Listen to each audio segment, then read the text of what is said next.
श्री कृष्ण परमात्मा को जय, गीता माता को जय, व्यास भगवान की जय, शंकर भगवत्पादुల को जय, పద్మావతి సమేత శ్రీ శ్రీనివాస గోవింద గోవింద, అలవేలు మంగ సమేత శ్రీ శ్రీనివాస గోవింద గోవింద, సద్గురుమూర్తికి జయ.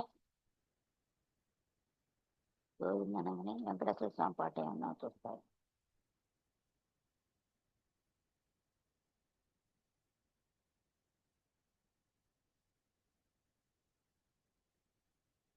తిరుమలేశని సన్నిధి బహు జన్మ పెన్నిధి, మనస్సు నీకే అంకితం స్వీకరించు స్వామి. తిరుమలేశని సన్నిధి బహు జన్మ పెన్నిధి, మనసు నీకే అంకితం స్వీకరించు స్వామి. శంకు చక్రములతో లక్ష్మీదేవితో గూడి ఏడేడు కొండలలో వెలసినావు స్వామి. వజ్ర కిరీటం నీవు ధరించినావు, వజ్ర కిరీటం నీవు ధరించినావు. నీ దివ్య రూపం కనులలోన నిలిచే తిరుమలేశని సన్నిధి బహు జన్మ పెన్నిధి, మనసు నీకే అంకితం స్వీకరించు స్వామి.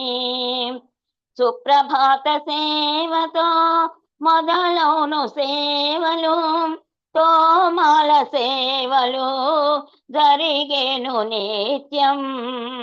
లడ్డు వడలు గారెలు సమర్పించు నిత్యం, లడ్డు వడలు గారెలు సమర్పించు నిత్యం.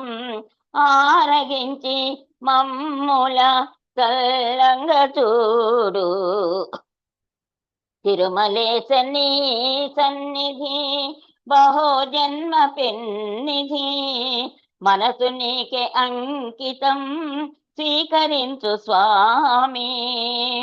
అష్టదళ పూజ అష్టోత్తర నామము సహస్ర కలశాభిషేకము జరుగును నిత్యం. నిజ రూప దర్శనం నిజ పాద దర్శనం, నిజ రూప దర్శనం నిజ పాద దర్శనం చూచిన చాలును మా జన్మధన్యం. తిరుమలేశని సన్నిధి బహు జన్మ పెన్నిధి, మనసు నీకే అంకితం స్వీకరించు స్వామి. నిత్యము జరిగే కళ్యాణోత్సవం శ్రీదేవి పద్మలతో కన్నుల పండుగ. వజ్రపు పగడాలతో ఆణిమోత్యాలతో, వజ్రపు పగడాలతో ఆణిమోత్యాలతో జరిగే తలంబ్రాల శుభ వేడుక.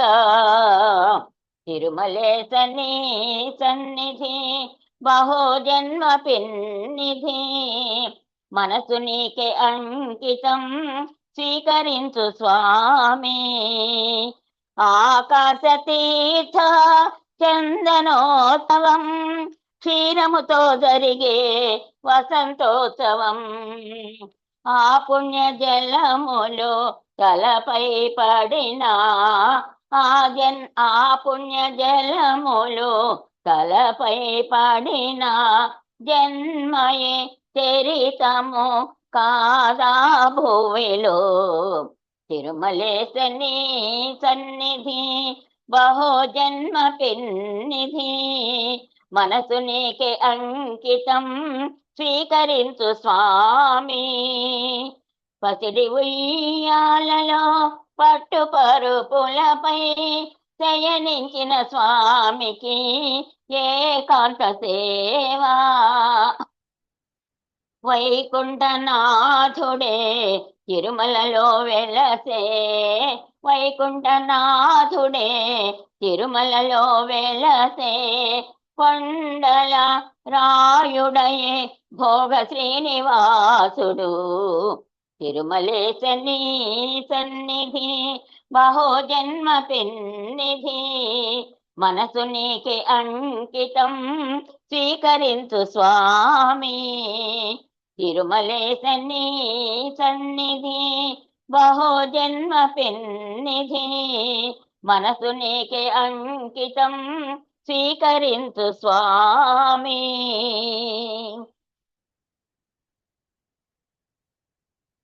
అలవేలు మంగా సమేత శ్రీ శ్రీనివాస గోవింద గోవింద, పద్మావతి సమేత శ్రీ శ్రీనివాస గోవింద గోవింద.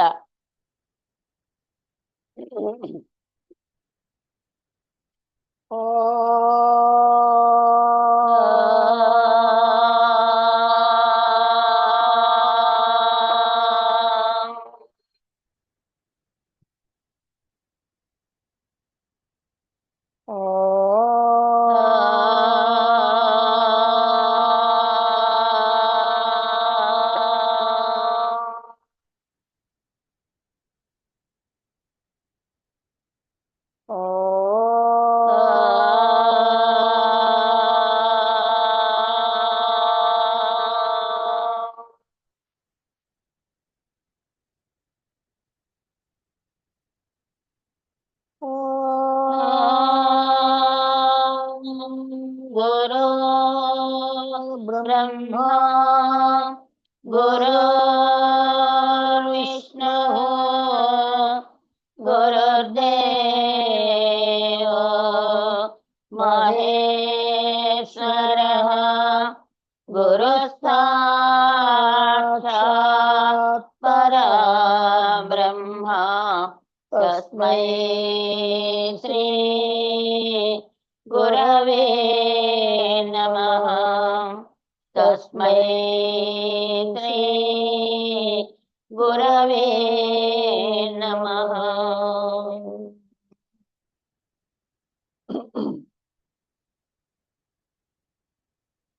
ఓం సదా శివ సమారంభాం శంకరాచార్య మధ్యమాం, అస్మదాచార్య పర్యంతాం వందే గురు పరంపరాం, వందే గురు పరంపరాం.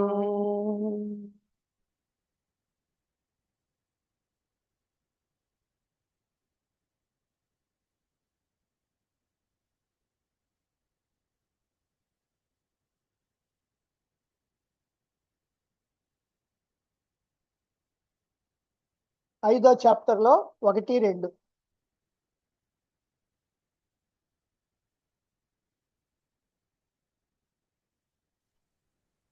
భావ నమస్కారాలు.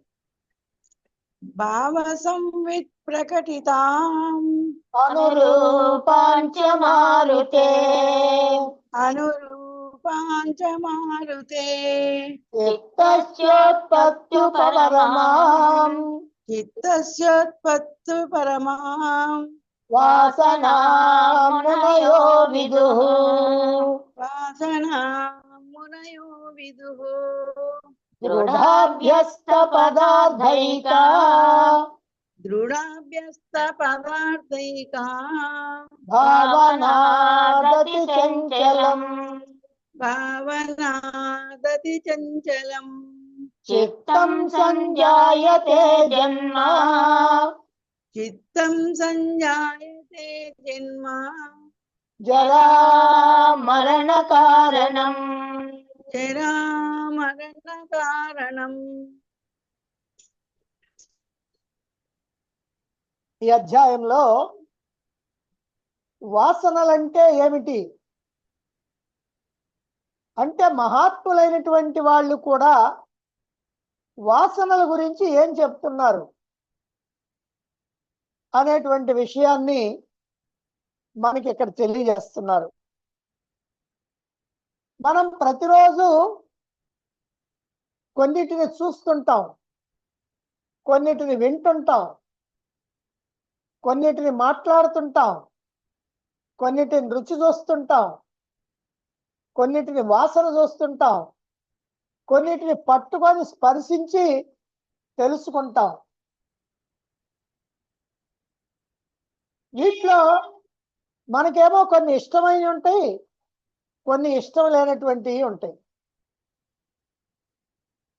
ఈ ఇష్టాలను ఏమంటారంటే రాగద్వేషాలు అంటారు. రాగం అంటే వాటి మీద మనకి ఇష్టం, ద్వేషం అంటే అయిష్టం. అంటే మనం ప్రతిరోజు కూడా కొన్నింటిని ఇష్టంగా, కొన్నింటిని అయిష్టంగా, కొన్నిటిని రాగంతో, కొన్నిటిని ద్వేషంతో చూస్తూ ఉంటాం. ఈ ఇష్టాలు రాగద్వేషాలు మనలో సుఖదృష్టి దుఃఖ దృష్టి అని రెండు కలిగిస్తాయి. అంటే మనకి ఇష్టమైనవి కనుకైతే సుఖదృష్టి, అవి కనుక మన దగ్గరికి వస్తే సుఖం. మనకు అయిష్టమైనవి కనుకైతే దుఃఖ దృష్టి, అది కనుక వస్తే మనకి దుఃఖం.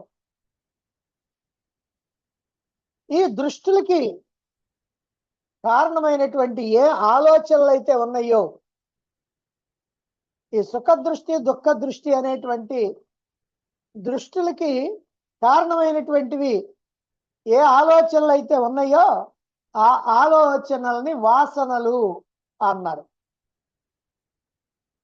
ఎందుకండి చెప్పటం? ఆలోచనలే వాసనలు అనొచ్చు కదా. ఆలోచనలు అన్ని వాసనలు కాదు. మనకి గత జన్మ నుంచి మనతో పాటుగా వచ్చినటువంటి వాసనలు ఏవైతే ఉన్నాయో ఆ వాసనలు మన బుద్ధిలో ప్రేరణలు ఇస్తూ ఉంటే వాటికి అనుగుణంగా మనం కర్మలు చేస్తూ ఉండాలి. అదిగో అవే వాసనలు. ఈ విధంగా ఎవరు చెప్తున్నారు అంటే మునులు చెప్తున్నారు అన్నారు. మునులు అంటే మననశీలురు. ఏం మననం చేస్తుంటారు వాళ్ళు అని అంటే ఎల్లప్పుడూ కూడా దైవ చింతనలో ఉంటారు.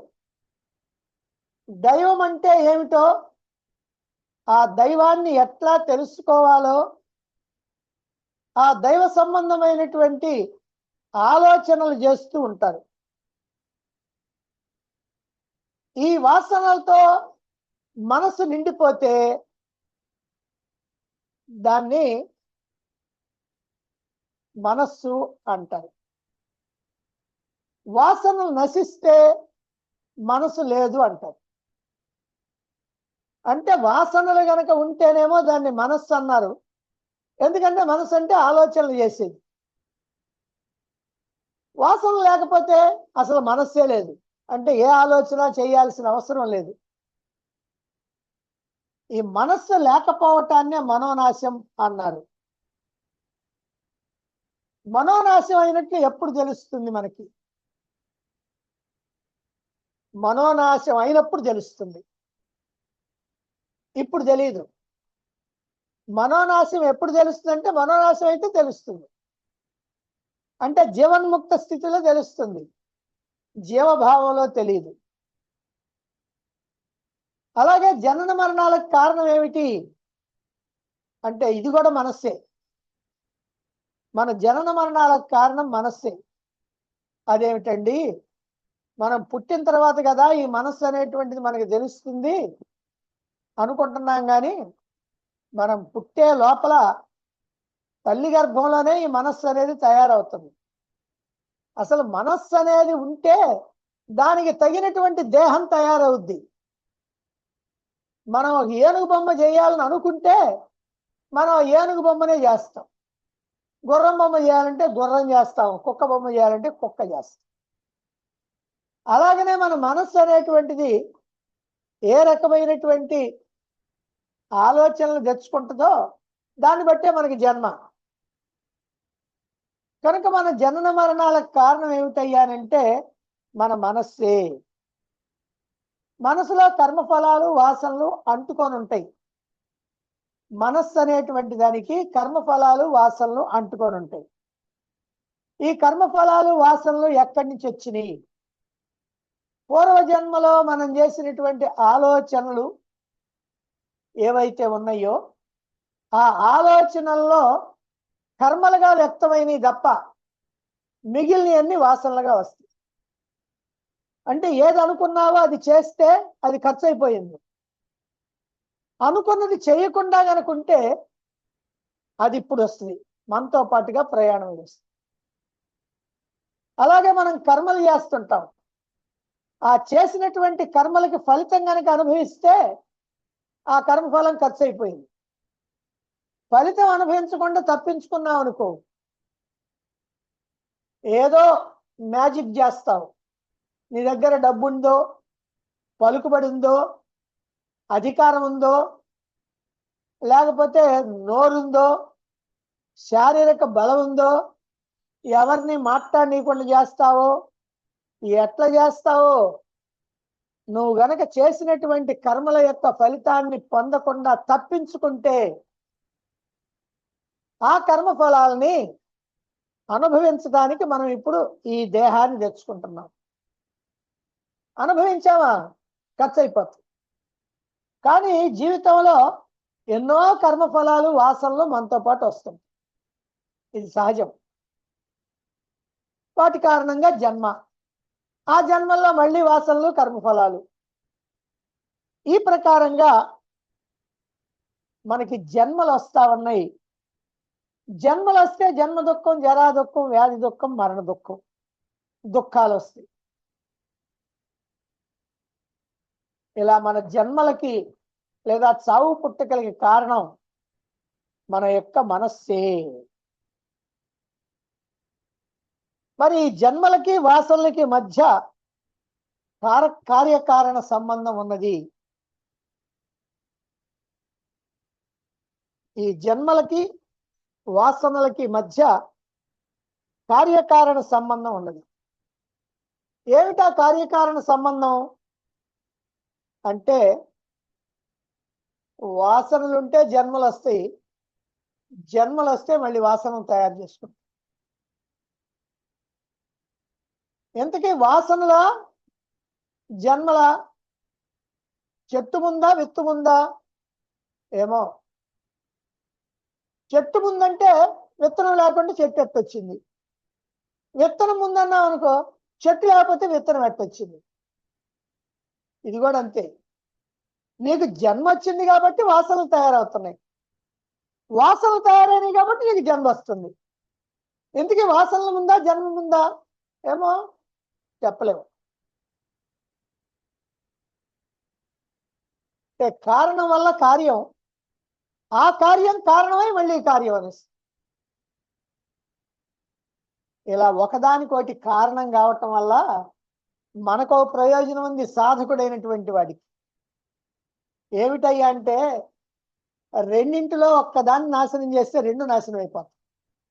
నువ్వు రెండు నాశనం చేయక్కర్లా, వాసనలు జన్మలు రెండు నాశనం చేయక్కర్లా, ఒకదాన్ని పట్టుకొని చేస్తే ఆ రెండు పోతాయి.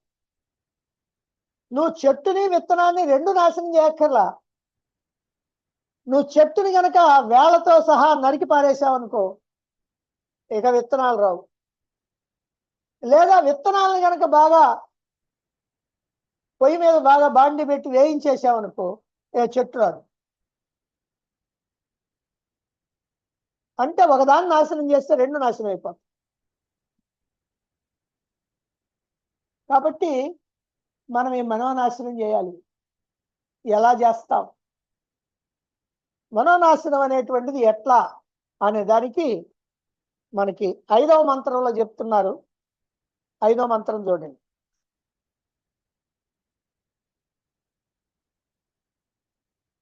ఇక్కడి నుంచి ఈ మంత్రం సామాన్యమైనటువంటి సాధకుడికి కాదు, ఆధ్యాత్మిక రంగంలో బాగా నిలదొక్కున్నటువంటి వాళ్ళకి. అందుకని ఇది కొంచెం వాళ్ళ దగ్గర నుంచి మొదలు పెట్టినట్టు ఉండదు. అదేమిటో చూద్దాం. మాట్లాడద్దు. అసంగ వ్యవహారత్వాద్ అసంగ వ్యవహారత్వాద్ భవభావనవర్జనాత్ భవభావనవర్జనాత్ శరీరనాశదర్శిత్వాత్ శరీరనాశదర్శిత్వాద్ వాసనా న ప్రవర్తతే వాసనా న ప్రవర్తతే వాసనా సంపరిత్యాగాత్ వాసనా సంపరిత్యాగాత్ చిత్తం గచ్చత్యచిత్తతాం చిత్తం గచ్చత్య చిత్తదాం అసంగ వ్యవహారత్వాత్ అసంగ వ్యవహారత్వాద్ భవభావనవర్జనాత్ భవభావనవర్జనాత్ శరీరనాశదర్శిత్వాత్ శరీరనాశదర్శిత్వాద్ వాసనా న ప్రవర్తతే వాసనా న ప్రవర్తతే వాసనా సంపరిత్యాగాత్ వాసనా సంపరిత్యాగాత్ చిత్తం గచ్చత్యచిత్తతాం చిత్తం గచ్చత్య చిత్తతాం అసంగ వ్యవహారాత్. ఏమిటి అసంగ వ్యవహారాలంటే? అంటే మనం చేసేటువంటి కర్మలే మన వ్యవహారాలన్నీ. ఈ కర్మల్ని అసంగంగా చేస్తే, సంఘభావం లేకుండా చేస్తే, నేను చేస్తున్నాను అనే భావం లేకుండా చేస్తే, ఏ కోరిక లేకుండా చేస్తే, ఈ అర్థాలన్నీ దాంట్లోనే మనం తెచ్చుకోవాలి. అసంగ అనే మాటలు. అసంగ అంటే దేనికి అంటుకోకుండా, ఈ ప్రపంచానికి అంటుకోకుండా, ఈ జీవభావానికి అంటుకోకుండా, ఈ నేను నాది అనే అహంకార మమకారాలకు అంటుకోకుండా, ఎవరైతే నిర్లిప్తంగా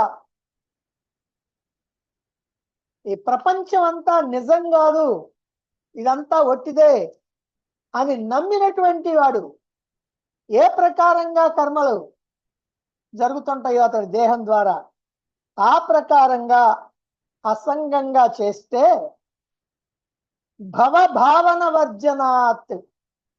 భవ అంటే మనకు వచ్చేటువంటి జన్మలు, భావన అంటే ఈ ప్రపంచం అంత మిథ్య అవుతుంది. ఇప్పుడు ప్రపంచం మిథ్య అని మనకి తెలుసు, కానీ మనం అలా ఉండటంలా. ప్రపంచం సత్యమనే ఆ భావంలోనే ఉంటున్నాం. కానీ ఎవరు అసంగంగా కర్మలు చేస్తారో వాళ్ళు మాత్రం ఈ ప్రపంచం అంతా ఒట్టిదే అనేటువంటి గట్టి నమ్మకంలో ఉంటారు. శరీర నాశ దర్శిత్వాత్. దానివల్ల శరీర స్పృహ ఉండదు వాళ్ళకి. ఆ రకమైనటువంటి భావన కలిగినటువంటి వాళ్ళకి శరీర స్పృహ ఉండదు. వాసన నా ప్రవర్తతే. అసలు శరీర స్పృహ లేకపోతే ఇంకా వాసనలు ఎట్లా ఉంటాయి? వాసనలు ఉండవు. వాసన సంపరిత్యాగాత్. వాసనలన్నిటినీ కనుక పూర్తిగా తొలగించుకుంటే చిత్తం అచిత్తతాం గచ్చతి. చిత్తం అచిత్తతాం గచ్చతి. ఈ చిత్తం అనేటువంటిది అచిత్తతాం, లేనిదే అవుతుంది. అదే మనోనాశం. ఈ పదాలు మాత్రం కొంచెం కష్టంగా ఉంటాయి. కారణం ఏమిటంటే ఒక్కొక్క గెంతు గెంతుతున్నారు. ఒక లైన్కి ఒక ఒక గెంతు. అందుకనే దీన్ని మనం కొంచెం వివరంగా తెలుసుకోవాలి. ఆధ్యాత్మిక రంగంలో బాగా నిలదొక్కున్న వారికి, అంటే ఒక సద్గురువు ద్వారా శాస్త్రాన్ని తెలుసుకుంటూ మననం చేస్తూ, అంటే గుర్తు పెట్టుకుంటూ, నిధిధ్యాసన చేస్తూ, విచారణ చేస్తూ, సాధనలు చేస్తూ ఎవరైతే గట్టిగా నిలబడ్డారో, దేనికి నిలబడాలి? నేను ఆత్మను, నేను బ్రహ్మాన్ని, ఈ దేహేంద్రియ మనోబుద్ధులు నేను కాదు. ఈ దేహేంద్రియ మనోబుద్ధులు అనేటువంటివి నిజం కాదు, ప్రపంచం నిజం కాదు. జీవ జగత్తులు రెండు ఒకటిదే అనేటువంటి భావన ఎవరైతే గ్రహించగలిగారో అదిగో అటువంటి వాళ్ళకి ఇక్కడ చెప్పటం ప్రారంభమైంది. అంటే ఆత్మజ్ఞానాన్ని బాగా గ్రహించి అనుభవంలోకి తెచ్చుకొని విజ్ఞానంగా ఎవరైతే మలుచుకున్నారో, అనుభవ జ్ఞానంగా ఎవరైతే మలుచుకున్నారో వాళ్ళు వాసనాక్షయం కోసం ప్రయత్నం చేస్తారు. అసలు ఎప్పుడైనా దేనికోసమైనా మనం ఎందుకు ప్రయత్నం చేస్తాం? అది గనక నాకు వస్తే సంతోషాన్ని ఇస్తుందని, అది గనక నాకు వస్తే నాకు ఆనందాన్ని కలిగిస్తుందని, అది నాకు తృప్తిని కలిగిస్తుందని, ఇలాంటి ఆలోచన ఉంటేగా దానికోసం మనం ప్రయత్నం చేసేది. మరి మోక్షం కోసం ఎవడు ప్రయత్నం చేస్తాడు? అందరూ ప్రయత్నం చేస్తారా? 100కి 1 కూడా చేయదు.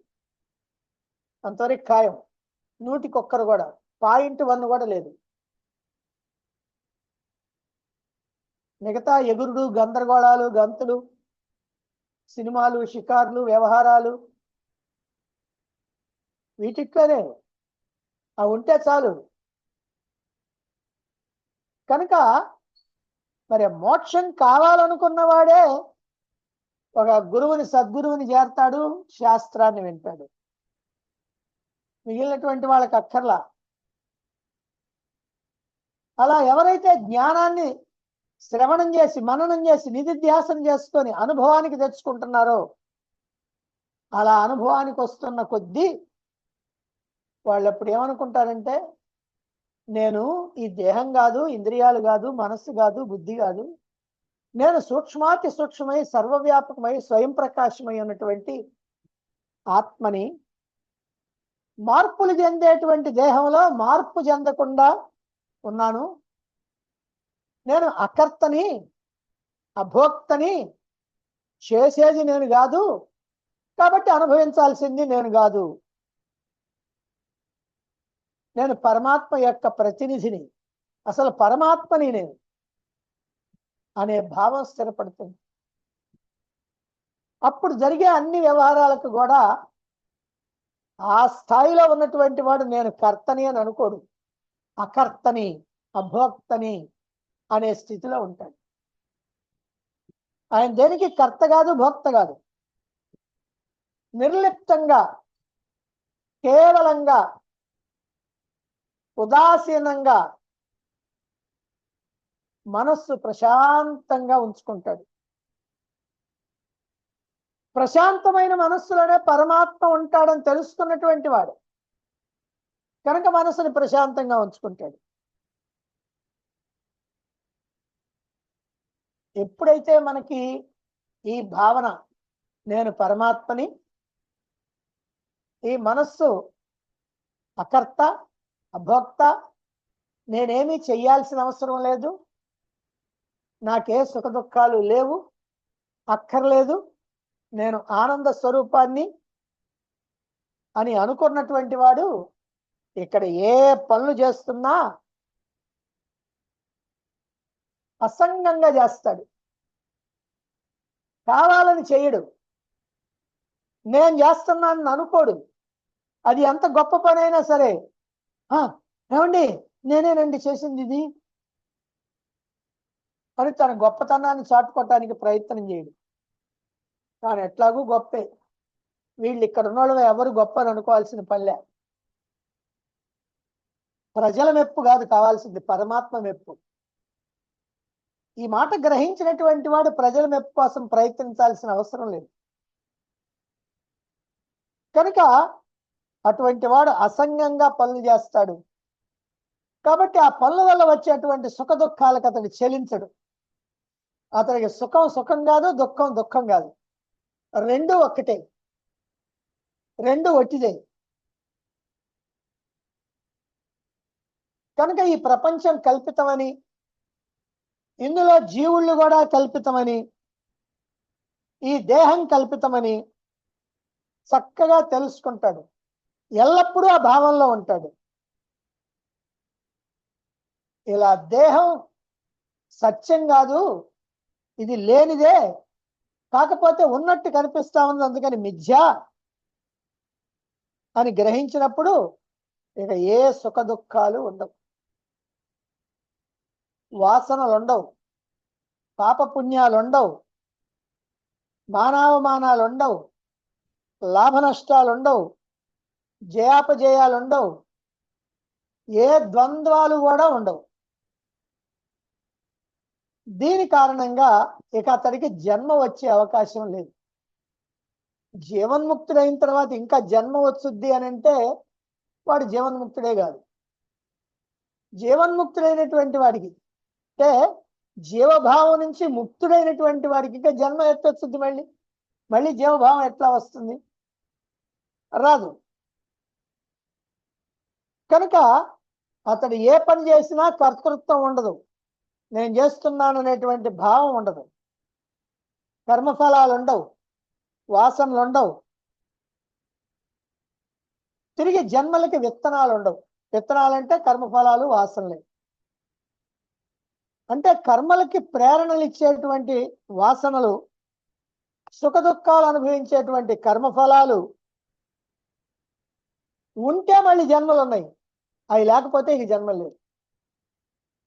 కనుక మళ్ళీ జన్మలు లేవు. ఈ ప్రపంచం మిథ్య, ఈ శరీరం కల్పితం, ఇది నిజం కాదు. గారిడి వాడు చూపించే వస్తువు ఎట్లనో ఈ జగత్తు కూడా అలాంటిదే అని ఎప్పుడు భావిస్తున్నాడో అప్పుడు అతడికి కర్మఫలాలు లేవు, వాసనలు లేవు, జన్మలు లేవు. అటువంటి వాడి పరిస్థితి ఎలా ఉంటుందో మనం అర్థం చేసుకోవటానికి మనం చిన్న ఉపమానం చెప్పుకుంటే సరిపోతుంది. కలలో నుంచి మేలుకున్న తర్వాత, కలలో నుంచి మేలుకున్న వాడికి కలలోని దేహం కానీ, ఆ కళా ప్రపంచం కానీ, ఆ స్వప్న ప్రపంచం కానీ ఏమనిపిస్తుందో మనకి ఈ జాగ్రత్తలో నుంచి మేలుకున్నటువంటి ఆ జీవన్ముక్తుడికి అదే అనిపిస్తుంది. మళ్ళీ ఒక్కసారి నీకు కళ వచ్చింది, కళ్ళలో ఒక దేహం ఉంది, కళ్ళలో ఒక ప్రపంచం ఉంది. ఈ దేహంతో ఆ ప్రపంచంలో తిరిగావు, సుఖాలు పొందావు, దుఃఖాలు పొందావు, మెలకు వచ్చింది. ఇప్పుడు ఏమనుకుంటావు ఆ దేహాన్ని గురించి? ఏమండి అట్టాటి దేహం వచ్చింది, భలే ఉందండి ఆ దేహం రావటాన, లేకపోతే ఆ దేహం అయ్యో బాగలేదండి, దానివల్ల అన్ని కష్టాలు బాధలే వచ్చినాయండి అని ఏమన్నా ఆలోచిస్తావా? ఆలోచించరు. ఎందుకని? అది ఒట్టిదేగా. కళ నిజమా? కళ కనేటప్పుడు నిజంగానే, మేలుకున్న తర్వాత కళ నిజం కాదు. అందుకని నీకు వచ్చినటువంటి కళలో ఆ దేహాన్ని కానీ, అక్కడ జరిగిన సంఘటనలు కానీ నువ్వు ఇప్పుడు ఎట్లా భావిస్తావో, జీవన్ముక్తుడు కూడా ఈ జాగ్రత్తలో ఉన్నటువంటి దేహాన్ని కానీ, అంటే తనకు కూడా దేహం ఉంది కదా, కనుక ఈ జాగ్రత్తలో ఉన్నటువంటి దేహాన్ని కానీ, ఈ జాగ్రత్తలో ఉన్నటువంటి సంఘటనలు కానీ ఆయన కూడా అంతే. మనం కళ్ళలో నుంచి మేలుకున్నాం, ఆయన జాగ్రత్తలో నుంచి మేలుకున్నాం. మనం దాన్ని ఎట్టు చూస్తాం, ఆయన దీన్ని ఎట్టు చూస్తాం, అంతే.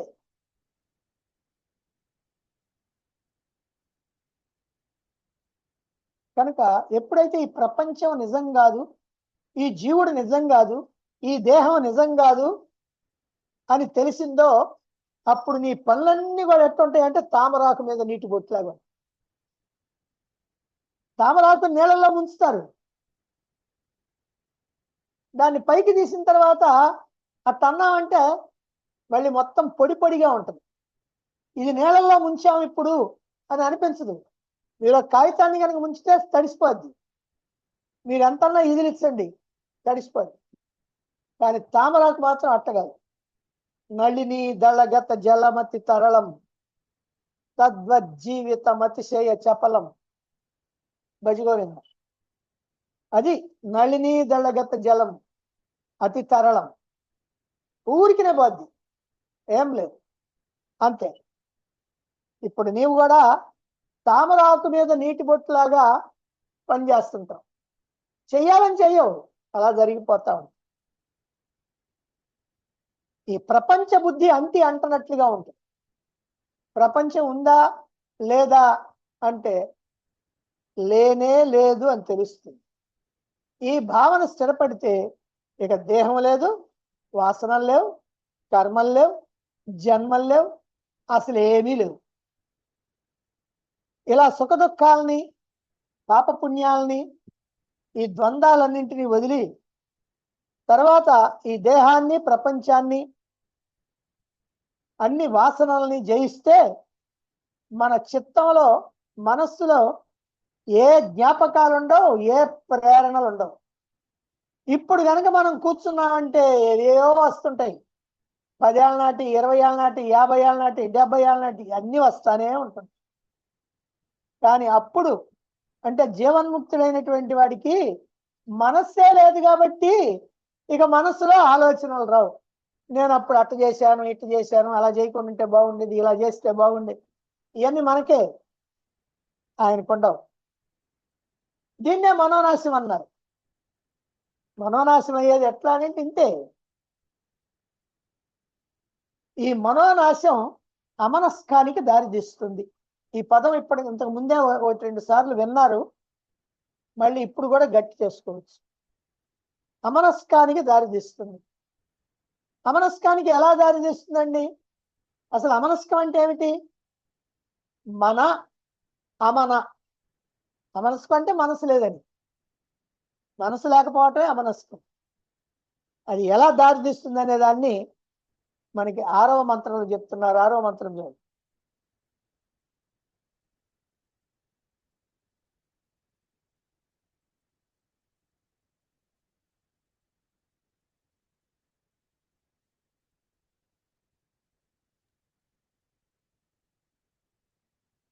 అవాసనత్వాత్ సతతం అవాసనత్వాత్ సతతం యదా నమనుతే మనః యదా నమనుతే మనః అమనస్తా తదోదేతి అమనస్తా తదోదేతి పరమోపశమప్రదా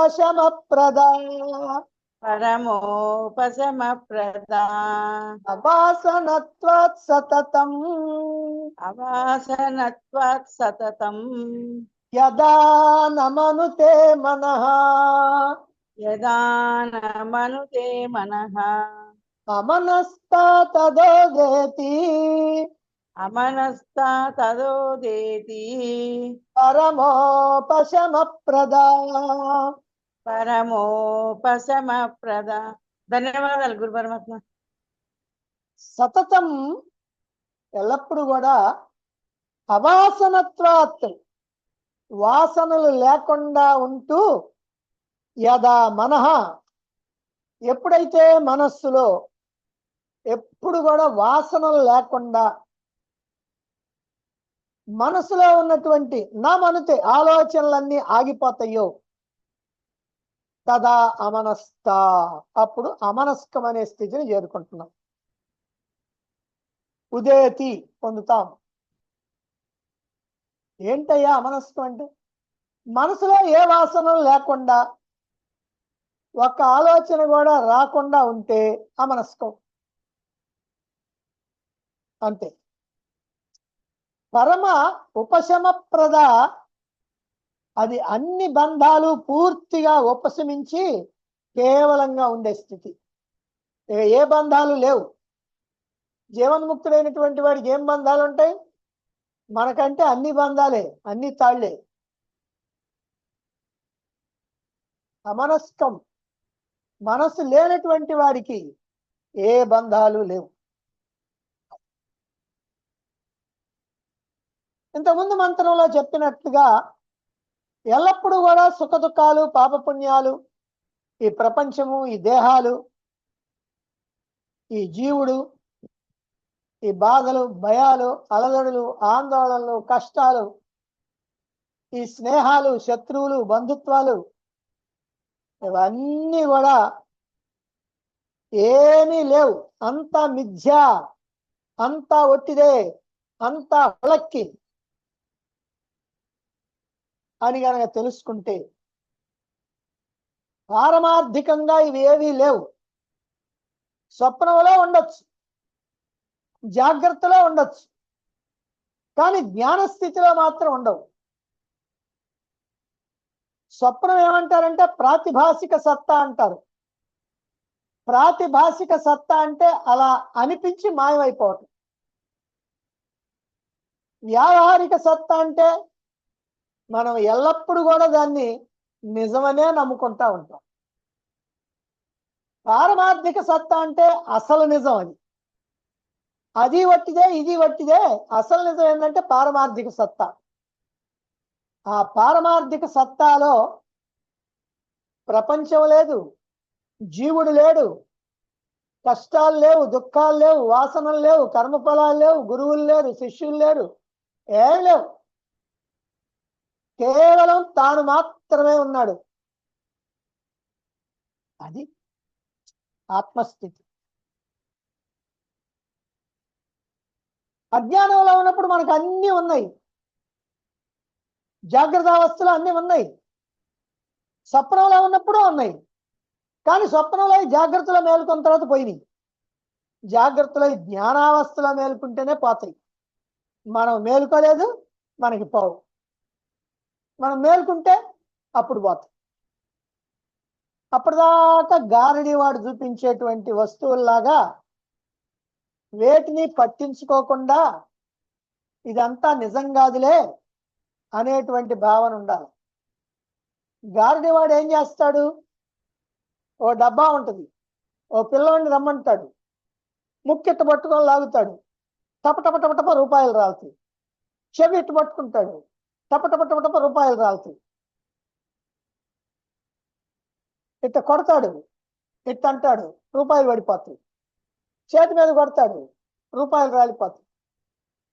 ఆ డబ్బా అంతా నిండిపోద్ది పూర్తిగా. ఆ తర్వాత అంతా అయిపోయిన తర్వాత ఏం చేస్తాడంటే గుడ్డ బరుస్తాడు. ఆ వెనకటి రోజుల్లో అన్ని కాళ్ళు దమ్మిడీలు వేస్తారు, లేకపోతే కాళ్ళు వేస్తారు. మరీ మొదట్లో అయితే దమ్మిడీలు, లేకపోతే కాళ్ళు వేస్తాడు. అంతేగాని అర్ధన వేసేవాళ్ళు కూడా ఎవరు ఉండరు. ఆ కాళ్ళన్నీ పోగు చేసుకుంటాడు. అన్ని కలిపితే రూపాయి 2 రూపాయలు అవుతాయి. ఆ రోజుల్లో రూపాయి 2 రూపాయలు అంటే చాలా గొప్ప విషయం. ఎందుకనంటే ఓ 10 చోట్ల కనుక 10 నెలలు 20 రూపాయలు కనుక సంపాదించుకుంటే 2 సెవర్లు బంగారం వచ్చింది. అది కనుక గారడి అంతా కూడా కనికట్టు, మన కన్ను కట్టేస్తాడు. మనకు అలా అనిపిస్తూ ఉంటుంది, అది నిజం కాదు. అంతే. కనుక గారడి చూసి ఎట్లా దాన్ని మనం పట్టించుకోకుండా ఉంటామో, కాకపోతే ఆశ్చర్యంగా కాసేపు చెప్పుకుంటాం అంతా ఒట్టిదేనని మనకు తెలుసు. మనమే చెబుతాం అంతా ఒట్టిదేనండి. వాడికి అన్ని రూపాయలు ఆ డబ్బాలోకి వస్తే, కొన్ని 100 రూపాయలు డబ్బాకి వస్తే అడుక్కోవటం ఎందుకంటే దమ్మిడీలు కాళ్ళ కోసం అనుకోము. అది కాబట్టి అతల్లో ఏమీ ఉండవు, కాబట్టి ఏ వాసనలు కూడా ఉండవు, దేనికి అంటకుండా ఉంటాడు. అతడి మనసులో ఏ స్పందన ఉండదు. అబ్బా అది బాగుందండి, దాన్ని తెచ్చుకుంటే బాగుంటుంది, అబ్బా ఇది వద్దండి, ఇలాంటివి ఏముండవు. ఇవన్నీ మనకి అజ్ఞానంలో ఉన్నవాళ్ళకి. ఆయనకి ఇట్లాంటివి ఏముండవు. ఇలా ఎల్లప్పుడూ గనక అలాగనే ఉండగలిగితే, ఏమీ పట్టనట్లుగా ఉదాసీనంగా తన స్థితిలో తాను కేవలంగా అలా గనక ఉండగలిగినట్లయితే, కేవల సాక్షిగా ఉంటే, అప్పుడు అతడు అమనస్క స్థితిలో ఉన్నట్టు. మీకు సాక్షిభావం చెప్పింది కూడా అందుకే. ఈ సాక్షిభావన గనక గట్టిగా గనక చేయగలిగితే అమనస్క స్థితికి వస్తారు. అమనస్క స్థితి వచ్చావంటే జీవన్ముక్తుడు. జీవన్ముక్తుడు అంటే మోక్షాన్ని పొందినవాడు. అప్పుడు ఆత్మతో తాదాత్మ్యం చెంది ఆత్మగా ఉంటాడు. ఈ జీవభావంతో సంబంధం లేదు. ఈ అవస్థలో, ఈ స్థితిలో అన్ని బంధాలు తొలగిపోతాయి, అన్ని ఆవేదనలు తొలగిపోతాయి, అన్ని కష్టాలు తొలగిపోతాయి, అన్ని దుఃఖాలు తొలగిపోతాయి, అన్ని అలజడులు ఆరాటాలు పూర్తిగా తొలగిపోతాయి. అప్పుడు తాను సచ్చిదానంద స్వరూపమైనటువంటి పరమాత్మ నేను అనేటువంటి స్థిరమైనటువంటి దృఢమైనటువంటి గట్టి నమ్మకంతో ఉంటాడు. ఆనంద స్వరూపంగా ఉంటాడు. అంతే. అయితే మరి మన సంగతి ఏమిటండి? అటువంటి జీవన్ముక్త స్థితిని, అటువంటి మోక్ష స్థితిని, అటువంటి అమనస్క స్థితిని పొందేంత వరకు మనం ఏం చెయ్యాలి? జీవన్ముక్త స్థితిని పొందేంత వరకు మనం ఏం చెయ్యాలి? దాన్ని తలుచుకుంటా ఉండాలనా, లేకపోతే మనకేం కుదురుద్దులేండి అని అనుకొని నిరాశతో ఉండాలనా, ముందుకు దూకాలనా, ఏమిటి మనం ఏం చేయాలా అనేటువంటి విషయాన్ని తర్వాత మంత్రంలో మనం రేపు తెలుసుకుందాం.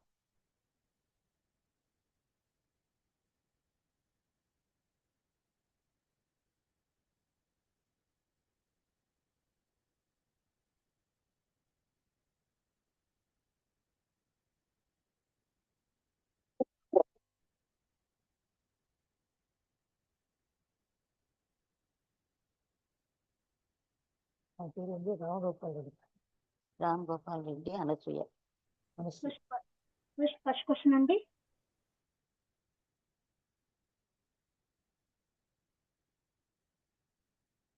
ప్లీజ్ ఫస్ట్ క్వశ్చన్ అండి.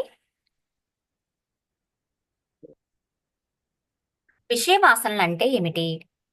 ప్రపంచంలోని అన్ని విషయ వస్తువులు అహంకారం మమకారాలే, వాసనలొచ్చే వస్తువులే.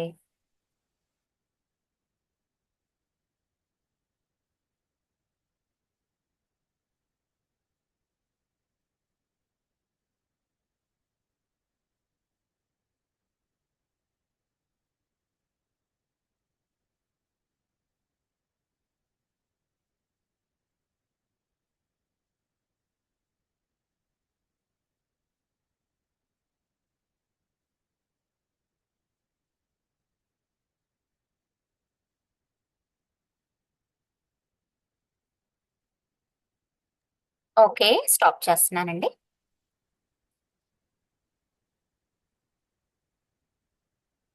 కరెక్ట్ ఆన్సర్ అహంకారం మమకారాలే. 188 మంది కరెక్ట్గా ఆన్సర్ చేశారు. Next question.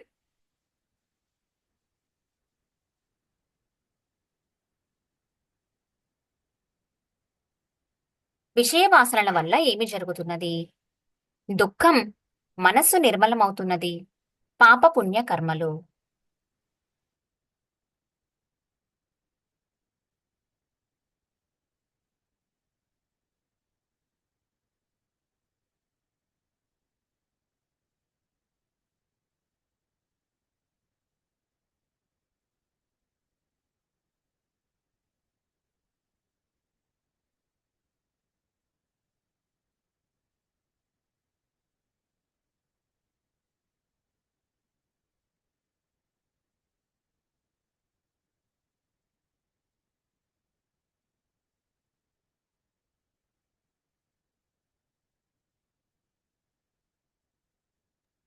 ఓకే, స్టాప్ చేస్తున్నానండి. కరెక్ట్ ఆన్సర్ పాప పుణ్యకర్మలు. 273 మంది కరెక్ట్గా ఆన్సర్ చేశారు. Next question.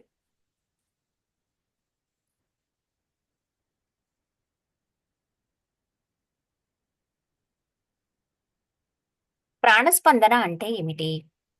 గుండె కొట్టుకోవటం, జనన మరణాలు, జీవించి ఉండటం.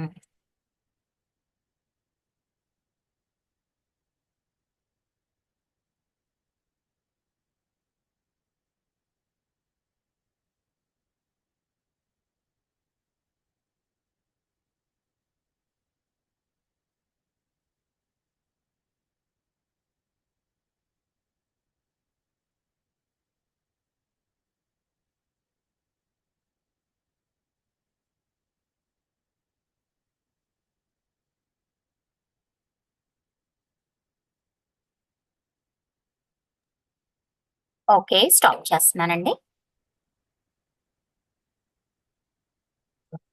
Correct answer.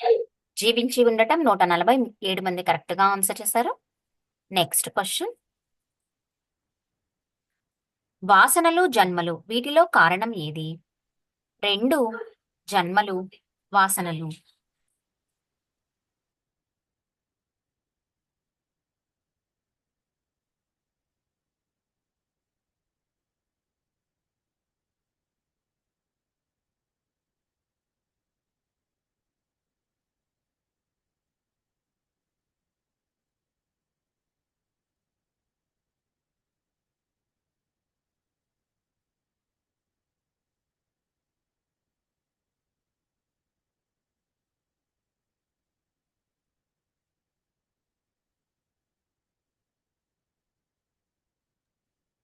ఓకే, స్టాప్ చేస్తున్నానండి.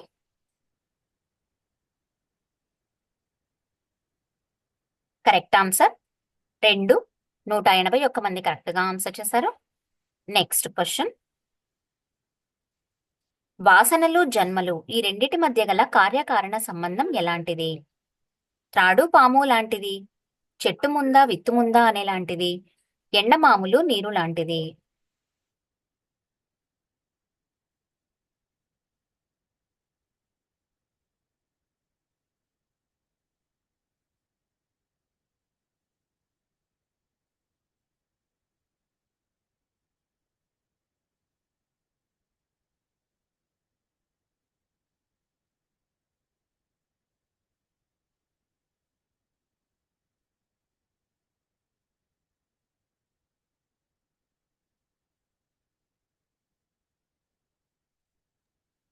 ఓకే, స్టాప్ చేస్తున్నానండి. కరెక్ట్ ఆన్సర్ చెట్టు ముందా విత్తు ముందా అనేలాంటిది 302 మంది కరెక్ట్ గా ఆన్సర్ చేశారు. Next question.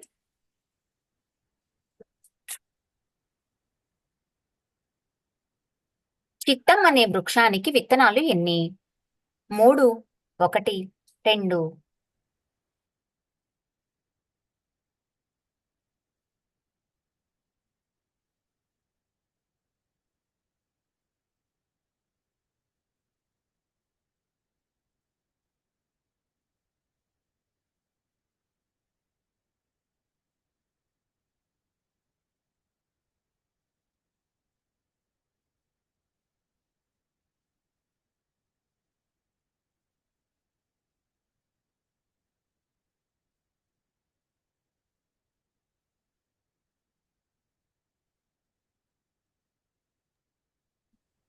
ఓకే, స్టాప్ చేస్తున్నానండి.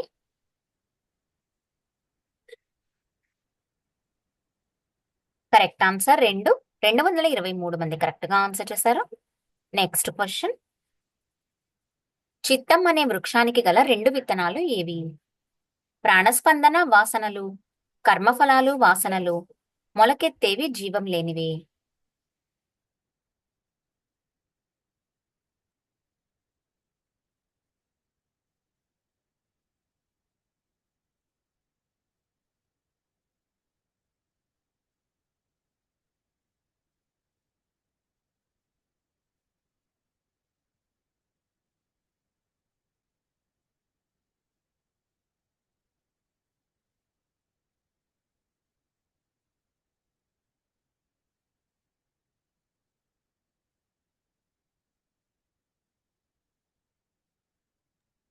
ఓకే, స్టాప్ చేస్తున్నానండి. కరెక్ట్ ఆన్సర్ ప్రాణస్పందన వాసనలు 171 మంది కరెక్ట్ గా ఆన్సర్ చేశారు. Next question. ప్రాణస్పందన విషయ వాసనలు ఒకదానికొకటి కారణం కావటం వల్ల మనకు ప్రయోజనం ఏమిటి? రెండింటిలో ఏ ఒక్కటి నశించినా రెండు నశించిపోతాయి. ఏమీ లేదు, ఉంటే ఉండవచ్చు.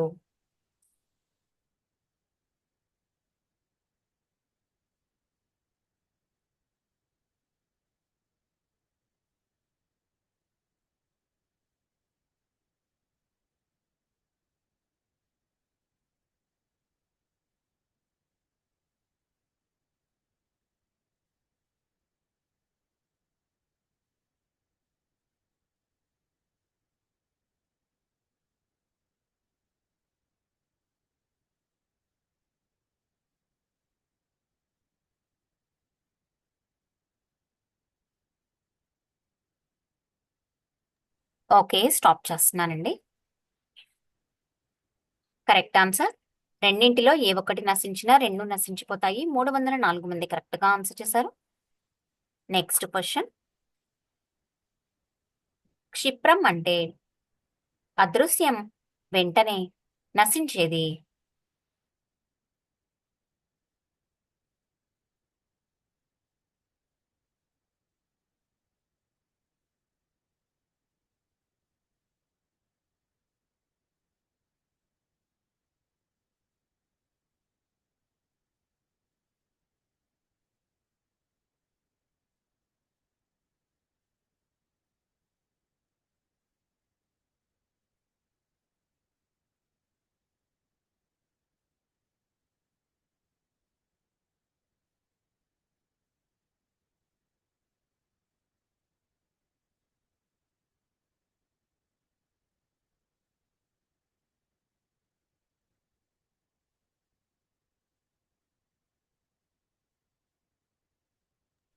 ఓకే, స్టాప్ చేస్తున్నానండి.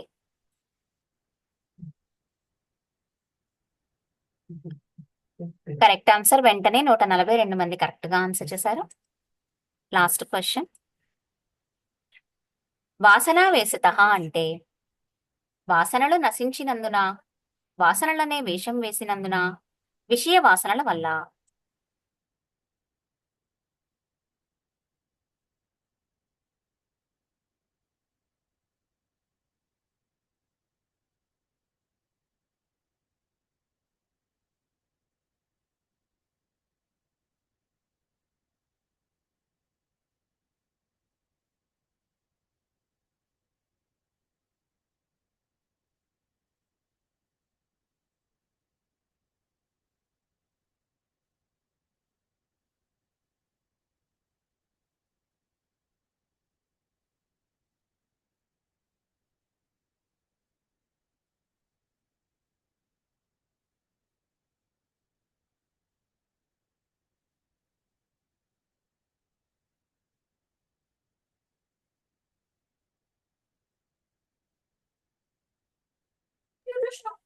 ఓకే, స్టాప్ చేస్తున్నానండి.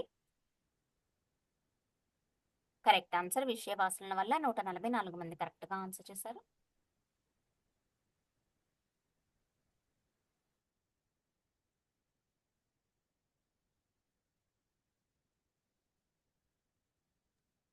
రేపు ముక్తికోపనిషత్తు మంత్రాలు చదవాల్సిన వాళ్ళు బి జయశ్రీ గారు, మీరు రెడీగా ఉండండి. గురుగారు ఫొటోస్ చూపిస్తాము. ఆ,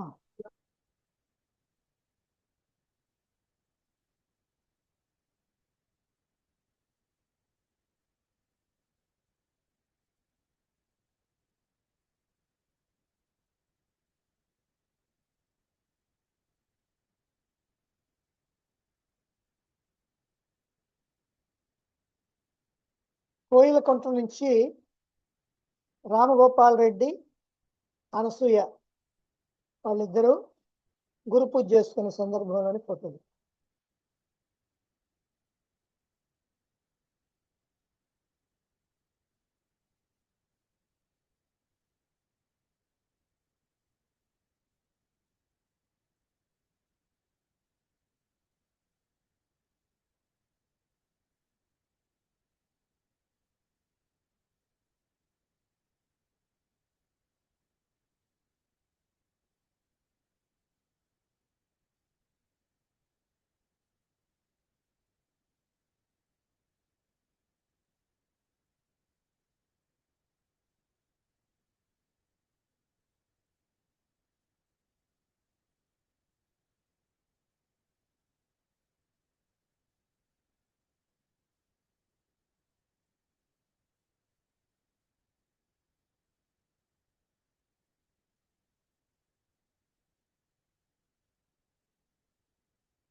ఎవరైనా సందేహాలున్నా, ఏదైనా మాట్లాడాలనుకున్నా హ్యాండ్ రైజ్ చేస్తుంది.